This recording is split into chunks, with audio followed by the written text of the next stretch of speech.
আজকের ক্লাস শুরু করছি। আজকে খুব ইম্পর্টেন্ট একটা জিনিস, তার নাম হচ্ছে রেডিও অ্যাক্টিভিটি। পরীক্ষা ওয়াইজ কোশ্চেন খুব লিমিটেড আসে, বাট রেডিও অ্যাক্টিভিটি থেকে খুব সুন্দর সুন্দর অঙ্ক আসে, যে অঙ্কগুলোতে তোমাদের প্রবলেম ক্রিয়েট হয়। যদি রেডিও অ্যাক্টিভিটি ভালো করে বুঝতে পারো তাহলে আজকে রেডিও অ্যাক্টিভিটির পরে কোনো অঙ্কে প্রবলেম আসার কথা নয়। আমি পড়াতে থাকবো এবং বলতে থাকবো যে কোনটা সিলেবাসের মধ্যে কোনটা সিলেবাসের বাইরে। আমি আবার রিপিট করছি, যে সিলেবাস কমানো হয়েছে সেটা রেসপেক্টে বলছি না, একদম টোটালি নর্মাল পড়াশোনায় সেই সেই সেই আসপেক্টে বলবো কোনটা সিলেবাসের মধ্যে কোনটা সিলেবাসের বাইরে, কোনটা কোশ্চেন আসে কোনটার মধ্যে থেকে কোশ্চেন আসে না, সেইভাবে নোট ডাউন করবে। শুরু করছি আজকের class. Radio activity. Radio activity আবার ইজি আসছে সবার, তাই? আচ্ছা,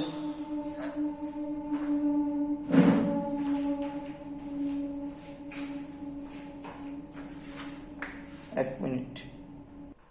তাহলে রেডিও অ্যাক্টিভিটির আজকের পোর্শন প্রথম নাম্বার 1 কনসেপ্ট হচ্ছে রেডিও অ্যাক্টিভিটি একটা স্পন্টেনিয়াস ফেনোমেনা। মানে কি? Radio activity spontaneous phenomena. আচ্ছা, স্পন্টেনিয়াস ফেনোমেনা মানে কি? মানে কোনো একটা অ্যাটম যদি থাকে, অনেকগুলো অ্যাটমস আছে, তার মধ্যে থেকে কোনটা রেডিও অ্যাক্টিভ হবে প্রথম কথা এটা বলা সম্ভব নয়, এবং এটা অটোমেটিক্যালি হবে। এটাকে বলা হয় স্পন্টেনিয়াস ফেনোমেনা। যখন রেডিও অ্যাক্টিভ কোনো এলিমেন্ট থাকে সে কি করে, এটা নাম্বার 1 পয়েন্ট যদি হয়। নাম্বার 2 পয়েন্ট হলো সে, আমরা বলি রেডিও অ্যাক্টিভিটি কথাটার মানে কি? মানে সে আলফা অর, খুব ইম্পর্টেন্ট কথা বলছি, বিটা, আলফা অর বিটা পার্টিকেলকে রিলিজ করবে। এটা হলো প্রথম কথা। আলফা, আবার খুব ইম্পর্টেন্ট ঠিক, আলফা অর বিটা, রিপিট করছি, আলফা বিটাকে একসাথে করতে পারে না। এটা একটা ইম্পর্টেন্ট পয়েন্ট, নোট ডাউন করে নেবে সবাই। আলফা বিটা একসাথে এমিট হতে পারে না, এবং আলফা এবং বিটা পার্টিকেল, রিপিট করছি, আলফা এবং বিটা পার্টিকেল। তাহলে alpha or beta particle emit হবে, অথবা ওর সাথে, আলফার সাথে হতে পারে গামা। গামা কিন্তু একটা এনার্জি, এগুলো আমরা সব পড়বো। বিটার সাথেও হতে পারে এনার্জি, মানে গামা। তাহলে কি কি কম্বিনেশন হতে পারে? আলফা প্লাস গামা হতে পারে, বিটা প্লাস গামা হতে পারে। Alpha plus beta plus gamma কোনোদিনও হতে পারে না। ক্লিয়ার সবার?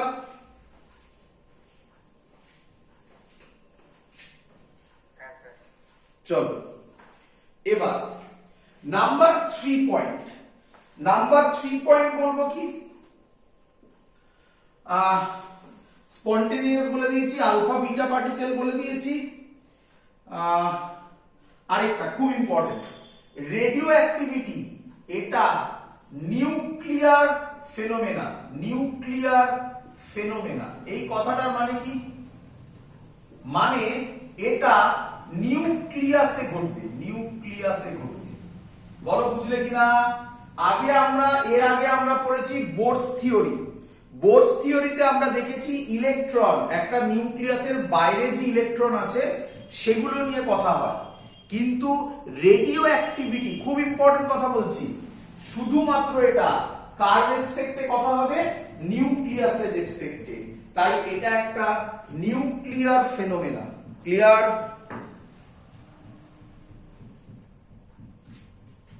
ক্লিয়ার? চল, এটা একটা কিন্তু খুব ইম্পর্টেন্ট পয়েন্ট। আচ্ছা, নেক্সট, এবার যেটা আমি বোঝাবো সেটা তোমাদের সব বইতে দেওয়া আছে, বাট এখান থেকে কোশ্চেন আসে না, কিন্তু এটা একটা খুব ইম্পর্টেন্ট ফেনোমেনা। কোশ্চেন, কখন কোন অ্যাটম রেডিও অ্যাক্টিভ হবে? দেখো, কখন ওটা রেডিও অ্যাক্টিভ হবে এটা প্রেডিক্ট করা যায় না, প্রথম কথা বলছি। এইচসি ভার্মাতে খুব সুন্দর এটা বোঝানোর একটা এক্সাম্পল করেছে। কি বলেছে ভালো করে শোনো। একটা ট্রাফিক পুলিশ দাঁড়িয়ে আছে, তো ট্রাফিক পুলিশটাকে জিজ্ঞাসা করা হলো, বলুন এখন ধরো চারদিকে চারটে রাস্তা আছে, সে মোড়ে দাঁড়িয়ে আছে, তাকে কোশ্চেন করা হলো, বলুন এখন এর পরের গাড়িটা কোন রাস্তা দিয়ে আসবে, বলো কি অ্যান্সার দেবে ট্রাফিক পুলিশ?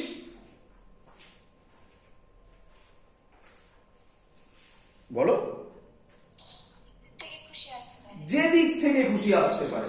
তাহলে ও বলছে যে যে দিক থেকে খুশি আসতে পারে, কি করে বলবো? সো দ্যাটস ওয়াই এটা একটা আনপ্রেডিক্টেবল ফেনোমেনা, বলা পসিবল নয়। তখন ফিজিক্স কি করলো? তখন ফিজিক্স করলো, আচ্ছা ট্রাফিক পুলিশ দিয়ে বলছিলাম, ট্রাফিক পুলিশ কি করা হলো? তখন ট্রাফিক পুলিশটাকে বলা হলো, ভালো করে শুনবে, বলা হলো আপনি 1 মাস ধরে অবজার্ভ করুন, কোন দিক থেকে কি গাড়ি আসছে সব অবজার্ভ করুন। 1 মাস বাদে আমাকে বলুন কোন রাস্তা দিয়ে গাড়ি বেশি আসছে, বলো অ্যান্সার দিতে পারবে কিনা? তাহলে আমরা কি করলাম? রেডিও অ্যাক্টিভিটিকে নিয়ে অনেক এক্সপেরিমেন্ট করলাম, অনেক অবজারভেশন করলাম, করার পর আমরা বলতে পারলাম যে এই ঘটনাটা ঘটতে পারে। রিপিট করছি, এই ঘটনাটা ঘটতে পারে। তাহলে কার উপর ডিপেন্ড করছে? বিভিন্ন এক্সপেরিমেন্টের ডেটার উপর। তাই এখানকার যে ল গুলো সেগুলোকে বলা হয়, খুব ইম্পর্টেন্ট কনসেপ্ট শিখিয়ে দিলাম, স্ট্যাটিস্টিক্যাল ল। বলো বুঝলে কিনা? ক্লিয়ার? ক্লিয়ার? চলো এবার তো এখন আমরা কোশ্চেন হচ্ছে রেডিও অ্যাক্টিভিটি কখন হতে পারে, প্রেডিকশন, একটা আইডিয়া। তো তার জন্য একটা গ্রাফ ড্র করা হলো। কি গ্রাফ? খুব ইম্পর্টেন্ট একটা গ্রাফ, ভালো করে বুঝবে। গ্রাফটা হচ্ছে, এই গ্রাফটা সবার বইতে আছে, এসএলআর ওরা খুলে দেখবে, ভয়ঙ্কর দেখে তো তোমাদের প্রথমে ভাববে এটা কি গ্রাফ, এটা আদৌ গ্রাফ নাকি ভুল করে কালি করে গেছে, এরকম মনে হবে তোমাদের। বাট এটা একটা ইম্পর্টেন্ট জিনিস, এটা না বোঝালে আমি রেডিও অ্যাক্টিভিটির মেন কনসেপ্ট বোঝাতে পারবো না, তাই এটা বোঝাচ্ছি।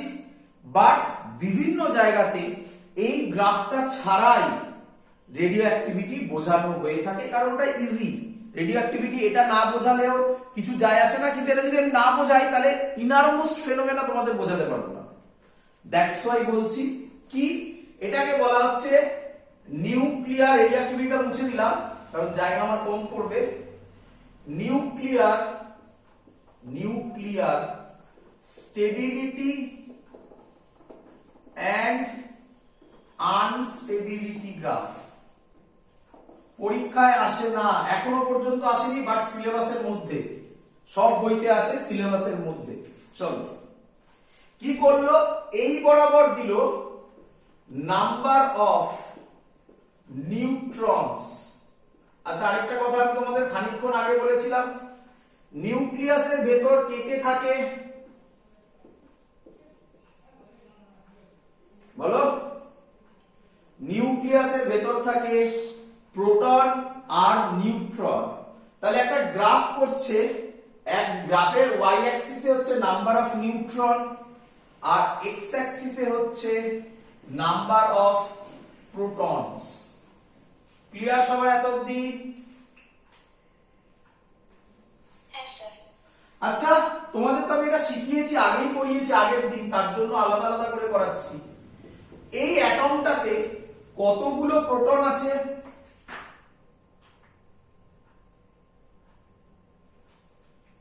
এই অ্যাটমটাতে কতগুলো প্রোটন আছে? কেউ? জেড খানা। জেড কে কি বলে জানো বাবা? শুনতে পারি? হ্যাঁ, অ্যাটমিক নাম্বার। তাই কেউ কেউ বলে number of protons or Z. আমি জানি অনেকের মাথায় হয়তো এরকম কথা আসছে, স্যার নাম্বার অফ ইলেকট্রনসও বলা যায়। আমি কি ইলেকট্রনসের ফেনোমেনা করছি না নিউক্লিয়াসের ফেনোমেনা করছি? নিউক্লিয়াসের ভেতর কি ইলেকট্রন থাকতে পারে? সো দ্যাটস ওয়াই ইলেকট্রন বলবো না, কিন্তু ইলেকট্রন এই যে কথাটা বললাম নিউক্লিয়াসের ভেতর ইলেকট্রন থাকতে পারে না, মনে আছে তো এই কথাটা? ভালো করে মাথায় ঢুকিয়ে নাও, দেখতে পাবে এক্ষুনি, আমি বোঝাবো যখন দেখতে পাবে এই কথাটার মানে কি। চলো তাহলে নাম্বার অফ প্রোটনস এর গ্রাফ করছে। দেখা যাচ্ছে বললাম যে ওই যে ট্রাফিক পুলিশের গল্প, তো সে অবজার্ভ করবে, এক্সপেরিমেন্ট করবে, 1 মাস ধরে অবজারভেশন করে তারপরে এসে সে বলছে কি বলছে, দেখছে যাদের অ্যাটমিক নাম্বার বা নাম্বার অফ প্রোটনস 20 কম, যাদের নাম্বার অফ প্রোটনস 20 কম, তাদের ক্ষেত্রে n/p ratio nearly equal to 1, তারা স্টেবল নিউক্লিয়ার। অবজারভেশন, এক্সপেরিমেন্ট, আর কিছুই নেই আমাদের হাতে। এত অবধি বোঝা গেছে? আবার বলছি, কি অবজারভেশন করা হলো? দেখা হলো জেড এর ভ্যালু 20 মধ্যে যারা আছে, আমি লিখে দিচ্ছি 20 মধ্যে যারা আছে, তাহলে কি Z less than equal to 20, তাদের n/p এর রেশিও 1 বা নিয়ারলি 1, এক্সাক্ট 1 না হলে 1.1 এরকম কিছু, নিয়ারলি 1, তারা স্টেবল। এত অবধি ক্লিয়ার?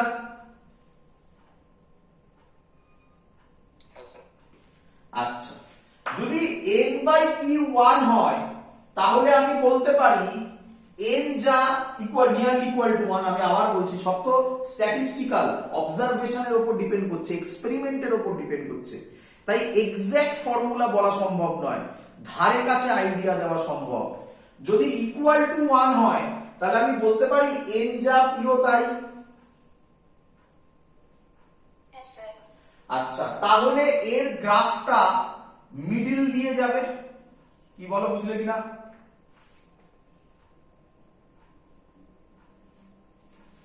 ক্লিয়ার? আচ্ছা, এরকম গ্রাফ নয়, এটা কোনো গ্রাফ নয়, কি এর মধ্যে কি আছে, অ্যাটমস আছে, তাই তো? তাহলে এখানে যখন প্লট করলো দেখা গেল এইগুলো হচ্ছে অ্যাটমস। তোমাদের বইতে এগুলো একদম কালো করে করা আছে, দেখবে গ্রাফ ড্র করার নিয়ম এখানে, এটা ওরকম গ্রাফ নয়, বললাম তো।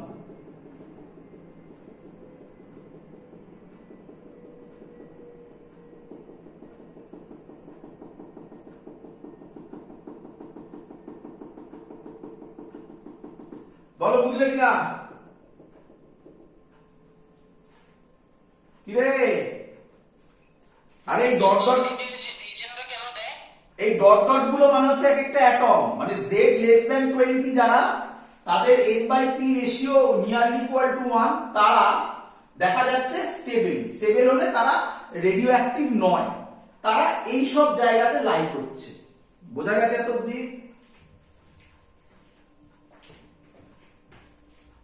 কিরে, হ্যাঁ স্যার, চলো ভালো করে বুঝে নাও, একবার স্টেবিলিটি গ্রাফটা একটু কষ্ট করে শিখে নাও, আমারও ড্র করতে কষ্ট হচ্ছে, একবার শিখে নাও, তারপরে দেখো কি সহজ জিনিস। আচ্ছা, এটা গেল নাম্বার 1 পয়েন্ট। নাম্বার 2 পয়েন্ট দেখছে, কি দেখছে ভালো করে শুনবে, আবার রিপিট করছি, এটা কিন্তু সব সময় নয়, 20 ওপরে নয়, 20 আগে পর্যন্ত বা 20 ইকুয়াল টু।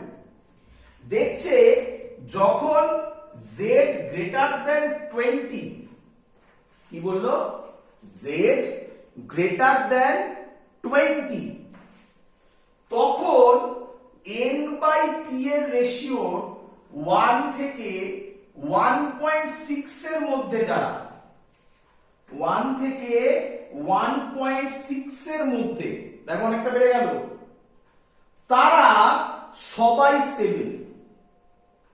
বলো বুঝলে কিনা?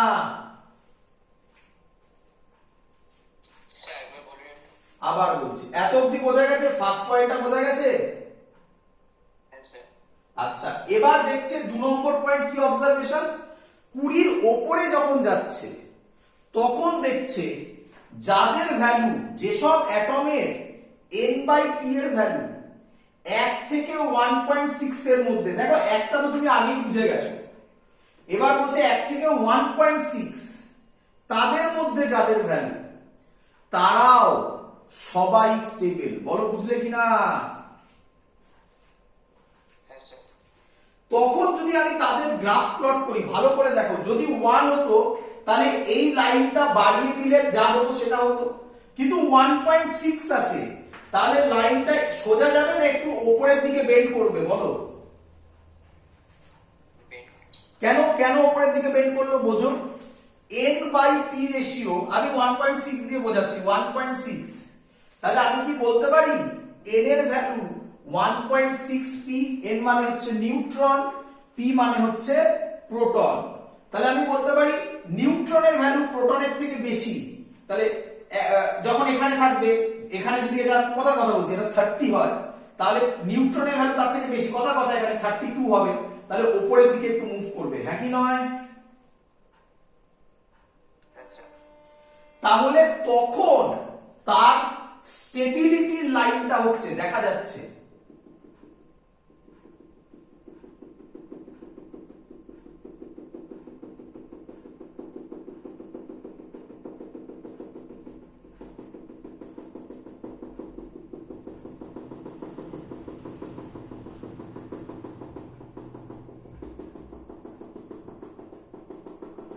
এরকম।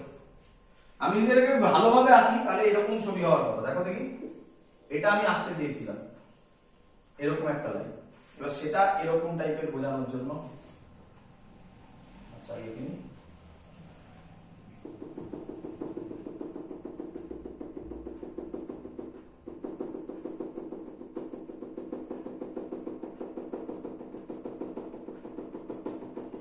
এসে আমরা খুলে দেখো একদম কালো করে দেওয়া আছে, কালো একদম বোঝাই যাচ্ছে না, এমন ভাবে দেওয়া আছে গ্রাফটা।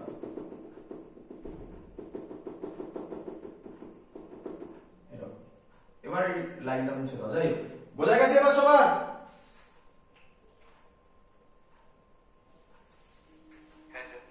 আচ্ছা, হওয়ার কথা কিরকম ছিল? এই স্ট্রেট লাইনটা হওয়ার কথা ছিল কি রে?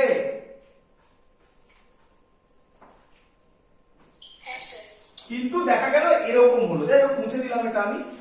এবার বোঝো কেন হলো, কনসেপ্ট বোঝো। আচ্ছা আমাকে বলো, নিউক্লিয়াসের মধ্যে proton proton proton proton proton proton proton, neutron neutron neutron neutron, 1 2 3 4 5 6 7, 1 2 3 4 5 6 7, চলো বলি আমি এটা এক্সাম্পলের জন্য করছি, কেউ আবার ভেবো না এখানে 7খানা প্রোটন আছে মানে 7খানাই নিউট্রন হতেই হবে। যদি 7টা প্রোটন আর 7টা নিউট্রন দিই তাহলে বলতে পারি n/p এর রেশিও 1। আচ্ছা, যদি n/p এর রেশিও 1.6 হয় তাহলে ছবিটা এরকম হয়ে যাবে, n এর ভ্যালু বেশি হবে, 8টা 9টা ধরলাম, কথা ধরলাম, 9/7 কত হবে? 9/7 রাফলি, এগুলো আরবিট্রারি ভ্যালু বলছি, 1 পয়েন্ট কত হয় 7, একে 7 1 20, 7 গুণে 14, 1.2, 9 10টা করে দাও, তাহলে 10/7 n/p 10/7, 7 একে 7, 7 3 7 21, 10টা, ধরো 10/7 আছে, তার মানে নিউট্রন 10 খানা, প্রোটন 7 খানা। এবার ভালো করে শুনবে। আচ্ছা বাবা, নিউট্রনের চার্জ কি? আচ্ছা, প্রোটনের চার্জ কি? পজিটিভ। তাহলে পজিটিভে এক ধরনের রিপালসিভ ফোর্স কাজ করবে, হ্যাঁ কি নয়? আচ্ছা, যদি রিপালসিভ ফোর্স কাজ করে, ভালো করে শোনো, যদি রিপালসিভ ফোর্স কাজ করে তাহলে কি নিউক্লিয়াস এক জায়গায় থাকার কথা, মানে একদম ছোট্ট একটা জায়গায় থাকার কথা, না ভেঙে যাওয়ার কথা?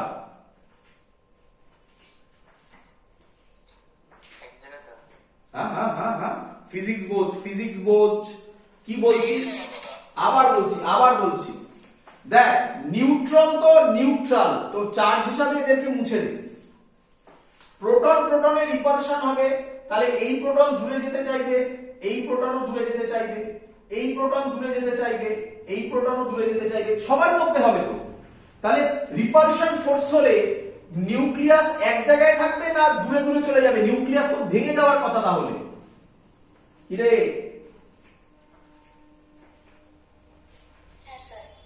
তাহলে সেটা তো হচ্ছে না, তাহলে তখন কি ঘটনা ঘটছে বোঝ। তখন বলছে না কেন নিউক্লিয়াস ভাঙছে না, তার কারণ এই সময় এক ধরনের ফোর্স কাজ করে যার নাম নিউক্লিয়ার ফোর্স, এর আরেক নাম strong nuclear force. Strong nuclear force এটা অ্যাট্রাকটিভ ইন নেচার হয়, অ্যাট্রাকটিভ ইন নেচার হয় যদি, ভালো করে শোন, যদি এই স্ট্রং নিউক্লিয়ার ফোর্স এই প্রোটন গুলোর মধ্যে যে রিপালসিভ ফোর্স সেটাকে ব্যালেন্স করে দিতে পারে, তখনই অ্যাটম স্টেবল হয়ে যাবে। যদি ব্যালেন্স না করতে পারে অ্যাটম আনস্টেবল হবে। আনস্টেবল মানে এই জায়গাগুলোতে পড়বে, এই জায়গাতে পড়বে অথবা এই জায়গাতে পড়বে, এগুলোকে বলা হয় আনস্টেবল পোরশন। ক্লিয়ার?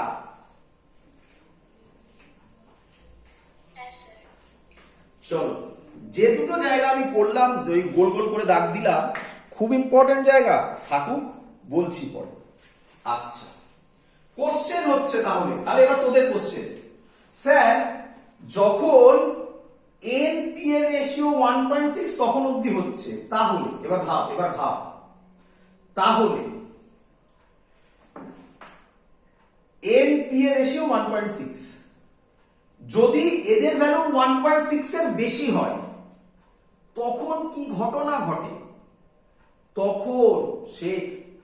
তখন প্রোটন হয় নিউট্রনে কনভার্ট হয়ে যাবে অথবা নিউট্রন প্রোটনে কনভার্ট হয়ে যাবে। এরই নাম হবে আলফা, নয় বিটা ডিকে, বিটার আবার দুটো ভার্সন হবে, প্লাস ডিকে মাইনাস ডিকে, আলফাতেও n/p এর রেশিও চেঞ্জ হবে, আমি করে দেখাবো। এবং এর জন্যই ওই নিউক্লিয়াস গুলো আলফা বিটা গামাকে রিলিজ করবে। তবে আবার রিপিট করছি, আলফা বিটা একসাথে রিলিজ করতে পারে না, হয় আলফা হলে বিটা করবে না, বিটা হলে আলফা করবে না, কিন্তু গামা যখন ইচ্ছা হতে পারে, কারণ গামা এনার্জি কেন হয়, সব এনার্জি এভরিথিং সবকিছু বোঝাবো। আগে বল বুঝলি কিনা? ক্লিয়ার এত অবধি? চল, আমি যে তাহলে তোরা এটা বুঝতে পারছিস, এটাকে বারবার এত এরকম ভাবে আঁকা সম্ভব নয়, বুঝলি না? তাই এটাকে আমরা সহজে আঁকবো। আচ্ছা, তার আগে একটুখানি লিখে নে। আচ্ছা, এই স্টেবিলিটি গ্রাফটা একদম লাস্টে কে থাকে বলতো? বিসমাথ থাকে। বিসমাথ হচ্ছে 20983, বিসমাথ হচ্ছে 20983। এরপরে তুই বলবি স্যার বিসমাথের পরেও তো আরো আছে, ইউরেনিয়াম অনেক আছে। এদের ক্ষেত্রে কি হবে? এরা সবাই রেডিও অ্যাক্টিভ, মানে স্টেবিলিটি লাইন এরকম গিয়ে, আমরা সহজে যদি এটা আমি আঁকার চেষ্টা করি, এটা মুছে দিলাম, সহজে যদি আমি আঁকার চেষ্টা করি তাহলে এই গ্রাফটাকে আমরা এইভাবে দেখাই। দেখ, বল বুঝলি কিনা সবাই?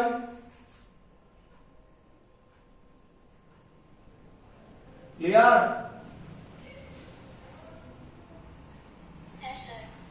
এই স্টেবিলিটি লাইনে এন্ড হচ্ছে কোথায়?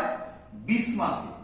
এরপরে কিন্তু আর কোনো স্টেবিলিটি লাইন নেই। এরপরে এখানে যে আছে সেও রেডি অ্যাক্টিভ, এখানে যে আছে সেও রেডি অ্যাক্টিভ, এখানে যে আছে সেও রেডি অ্যাক্টিভ, এখানে যে আছে সেও রেডি অ্যাক্টিভ। লাস্ট লাইন হচ্ছে বিসমাথ অবধি এটা চলে। বোঝাতে পেরেছি? এবার লিখে রাখ, সেটাও ক্লিয়ার হবে। তার জন্যই তো এটা বোঝানো। এই জায়গায় যদি হয়, এই জায়গায় যে নিউক্লিয়াসটা পড়বে তাদের বিটা মাইনাস ডিকে হবে। আমি জানি তোরা এখনো বিটা মাইনাস ডিকে জানিস না, আরে বাবা লিখে রাখ, সব বলবো, আজকেই বলবো। তাদের বিটা মাইনাস ডিকে হবে, অর ভালো করে শোন, n বাই পি এর রেশিও কমবে। হ্যাঁ কি নয়? বোঝ বোঝ বোঝ, ফিজিক্স বোঝ। দেখ এখান থেকে এদিকে আছে, কেমিস্ট্রিতে এইভাবে পড়িসনি হয়তো, জিনিসগুলোকে এইভাবে ভাবতে হবে, তবে ক্লিয়ার হবে, কোনো অঙ্ক আটকাবে না। দেখ এই লেভেলটা হচ্ছে আমার স্টেবিলিটি লাইন, যে অ্যাটম গুলো এর ওপরে আছে তাদের বিটা মাইনাস ডিকে এখন ভাবতে হবে না, আমি যখন বিটা মাইনাস ডিকে বলবো তখন বুঝতে পারবি কেন বিটা মাইনাস ডিকে হবে। তুই শুধু এটুকুনি বোঝ, যারা এদিকে আছে তাদের নিউট্রনের ভ্যালু বেশি, হ্যাঁ কি নয়? যারা এই লাইনের ওপরে আছে তাদের নিউট্রনের ভ্যালু বেশি, হ্যাঁ কি নয়? তাহলে তাকে এখান থেকে এদিকে আসতে হবে, এইদিকে আসতে হবে, স্টেবিলিটিতে আসতে হবে। তাহলে নিউট্রনের ভ্যালু কমাতে হবে। নিউট্রনের ভ্যালু যদি কমে, n বাই পি এর ভ্যালু কমবে। বল বুঝলি কিনা? চল এবার ভালো করে দেখ। আচ্ছা তাহলে তলার পোরশনে যেটা আছে, এবার তো তোমাদের বোঝা উচিত, তলার পোরশনে যেটা আছে সেটার জন্য alpha or beta plus decay হবে। আমি জানি তোরা জানিস না আলফা কি স্যার, বিটা প্লাস ডিকে কি স্যার, এক্ষুনি শেখাবো, এর পরেই শেখাবো এটা। এগুলো শেখাবো বলে আলফা বিটা ডিকে ইম্পর্টেন্ট বলেই এটা বোঝাচ্ছি, নয়তো দরকার ছিল না। Alpha or beta plus decay হবে, কিভাবে হবে বোঝাবো, ধৈর্য ধরে থাক। এটা বুঝেছিস কিনা বল? এখানে যারা আছে তাদের n বাই পি এর রেশিও এর থেকে, স্টেবিলিটি লাইনের থেকে বল কি কম না বেশি? বেশি। এই দিকে আছে তাহলে n বাই এদিকে যদি থাকে, তুই ভালো করে বোঝ, এই দিকে দেখ, এই লাইনটা দিয়ে দেখ, এখানে আছে, এর থেকে তলায় আছে, তাহলে নিউট্রনের ভ্যালু কমবে না বাড়বে? আর নিউট্রনের ভ্যালু যদি কমে তাহলে n by P ratio, neutron তো উপরে আছে, নিউমারেটরে আছে, নিউমারেটর যদি কমে n বাই পি ও কমবে। আমি অ্যাজিউম করছি প্রোটন কনস্ট্যান্ট, একটা দিয়ে ভাব, দুটো দিয়ে তো ভাবতে পারবো না। তাহলে এখানে n বাই পি এর রেশিও স্টেবিলিটি লাইনের থেকে কম আছে না বেশি আছে? তাহলে ওকে এই লাইনে পৌঁছতে হবে, তাহলে n বাই পি রেশিও কি করতে হবে? একদম, এই হলো এর কনসেপ্ট। এইটুকুনি করে রাখ, আর কিচ্ছু দরকার নেই, ব্যাস এটাই মনে রাখা ইম্পর্টেন্ট। ক্লিয়ার সবার? এত অবধি ক্লিয়ার? এটা বোঝা গেছে n বাই পি রেশিও বাড়াতে হবে কমাতে হবে, কারা উপরের দিকে থাকলে কমাতে হবে, নিচের দিকে থাকলে, আমি বোঝাতে পারছি উপর দিক নিচের দিক কি রেসপেক্টে বলছি, কার রেসপেক্টে? ডট ডট গুলোর রেসপেক্টে। নিচের দিকে থাকলে বাড়াতে হবে, উপর দিকে থাকলে কমাতে হবে। ক্লিয়ার সবার? চলো, তো আমি এতক্ষণ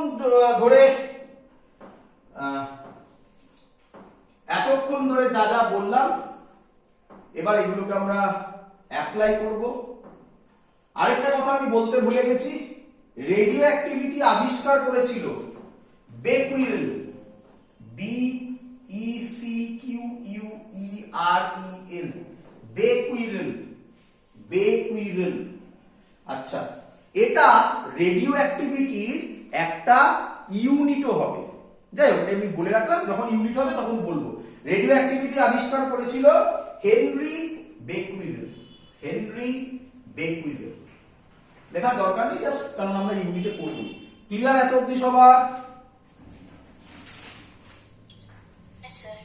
চলো, তাহলে এবার আমি মেন পড়াশোনার জায়গায় যাচ্ছি। আমি আবার বলছি, এই গ্রাফটাকে আমরা দেখাবো।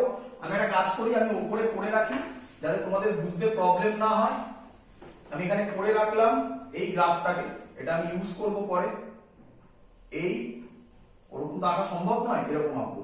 ক্লিয়ার সবার এত অবধি?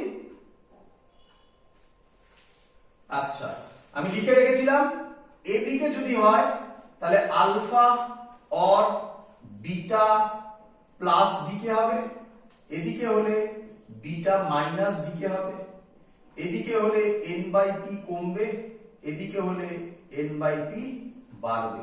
ক্লিয়ার?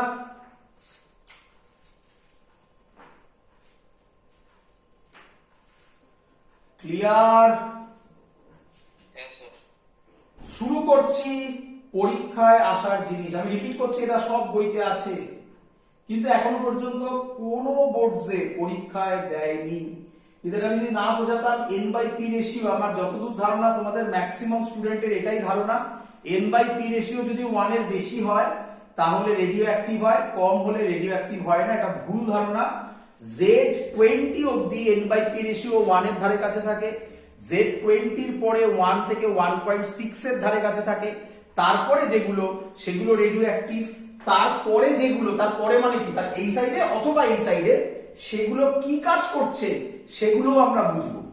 ফিজিক্যালি যদি আমরা ভাবি, ফোর্স দিয়ে যদি ভাবি, তাহলে কি হচ্ছে, প্রোটন প্রোটনের মধ্যে রিপালসিভ ফোর্স কাজ করছে, তাহলে নিউক্লিয়াস ভেঙে যাওয়ার কথা, বাট সেই সময় তাদের মধ্যে এক ধরনের নিউক্লিয়ার স্ট্রং অ্যাট্রাকটিভ ফোর্স কাজ করে, যে ফোর্সটা প্রোটন প্রোটনের যে রিপালসিভ ফোর্স সেটাকে যখন ব্যালেন্স করতে পারে তখন ওটা স্টেবল হয়ে যায়, যদি ব্যালেন্স না করতে পারে তাহলে আনস্টেবল হয়ে যায়।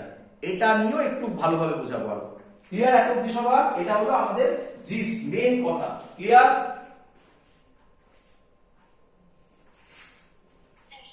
চলো এগোচ্ছি আমি এবারে। তো মুছে দিলাম, হেডিং দেবে আলফা ডিকে। তাড়াতাড়ি করবো, আজকে শেষ করব। আলফা ডিকে, আচ্ছা কি বলছে আলফা ডিকে? আলফা ডিকে বলছে, আচ্ছা তোমরা তো জানো আলফা মানে কে, হিলিয়াম 42। হিলিয়াম 42 মানে এর মধ্যে হিলিয়াম 42 কি, নিউক্লিয়াস, নিউক্লিয়াস, তাই তো নাকি? কে বলবে এর মধ্যে কটা প্রোটন আছে? দুটো। কটা নিউট্রন আছে? দুটো। বলো বুঝলে কিনা সবাই?